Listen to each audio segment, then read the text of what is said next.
Today on How To, we'll be removing the SIM card from the Samsung Galaxy Note 10.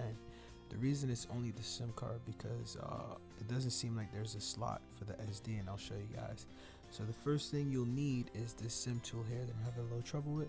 This SIM tool here is what you'll use to open up the tray where the SIM card will be placed in order to go inside of the phone. If you don't have one, you can use the back of an earring, and sometimes a paper clip can actually work in order to pop this out. And here is the little latch, so you can see this little cutout and there's a little hole. So what you'll do is you'll take this tool and you push that in the hole.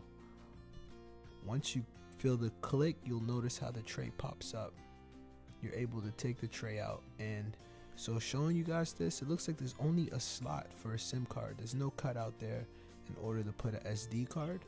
I'm not sure if it was on purpose. We'll find out with the official launch of the device.